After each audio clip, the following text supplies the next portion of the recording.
Hello and welcome to Arogyam Nutrition. In our last video, we discussed about HFSS foods कि वो हमारी diet में minimise होना चाहिए। आज हम जानेंगे सीनियर सिटीजन्स की डाइट या फिर एल्डरली लोगों की डाइट में क्या स्पेशल होना चाहिए। आफ्टर 60 ईयर्स ऑफ एज हमारी बॉडी में फिजियोलॉजिकल चेंजेस आते हैं, जैसे कि डाइजेशन का वीक होना, प्रोटीन्स का यूटिलाइज ना हो पाना, बोन्स की वीकनिंग होना, मसल्स वीक हो जाना।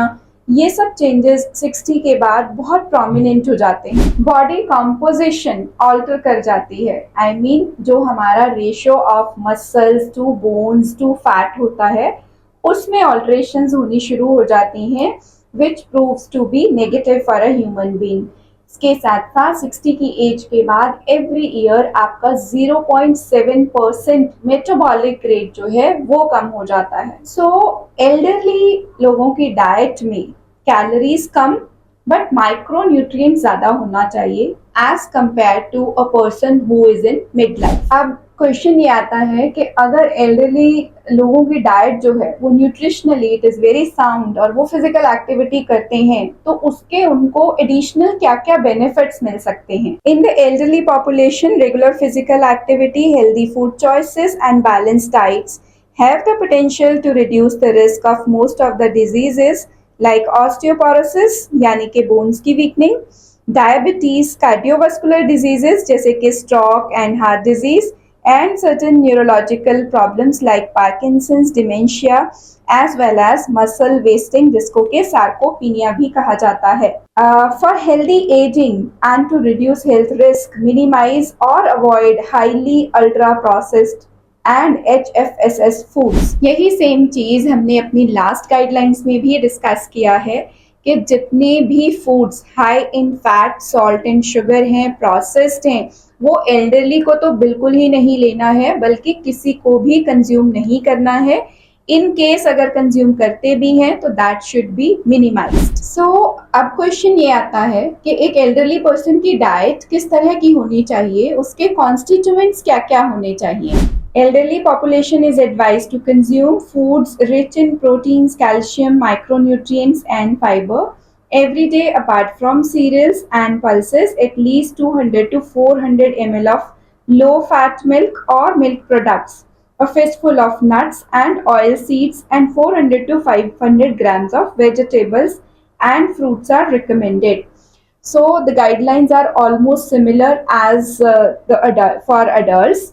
ओल्ड एज में हमें हाइड्रेशन का भी प्रॉपर ध्यान रखना चाहिए क्योंकि पानी की रिक्वायरमेंट कम हो जाती है, बिकॉज आउटसाइड जाना या फिजिकल एक्टिविटी करना कम हो जाता है। मसल्स वीक होने की वजह से कॉन्स्टिपेशन का इशू भी ओल्ड एज में ज़्यादा हो जाता है, तो कॉन्स्टिपेशन पे चेक रखने के लिए भी पानी की रिक्वायरमेंट जो है वो दैट शुड बी एडिक्वेट। जितना ज़रूरी मेरे लिए या आपके लिए फिजिकल एक्टिविटी करना है, एक्सरसाइज करना है, उतना ही ज़रूरी, बल्कि आई वुड से उससे भी ज़्यादा ज़रूरी एल्डरली लोगों के लिए है कि वो डेली फिजिकल एक्टिविटी करें, एक्सरसाइज करें।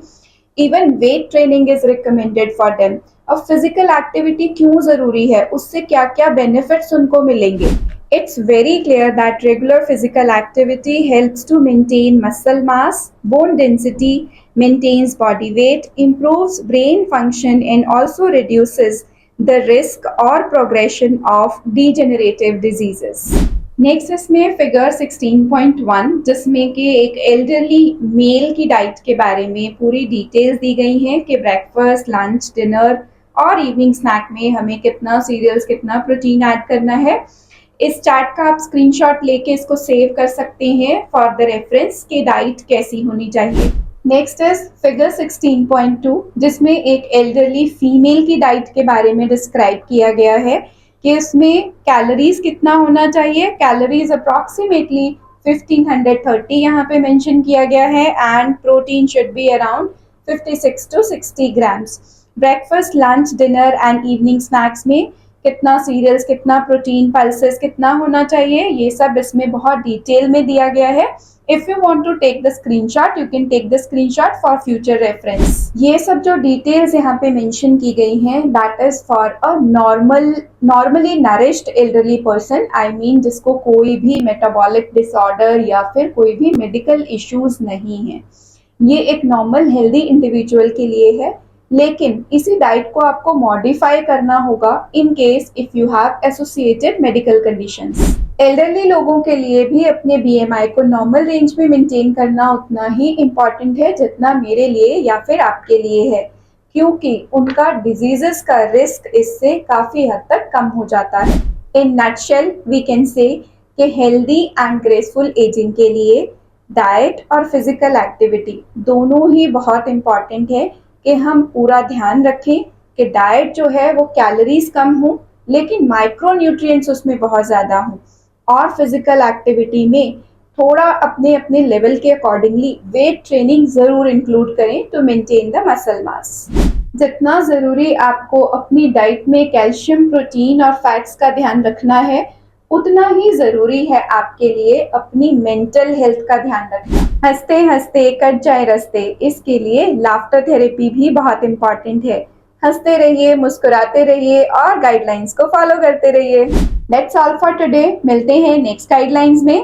That will be the last episode 17। Thank you for watching and appreciating.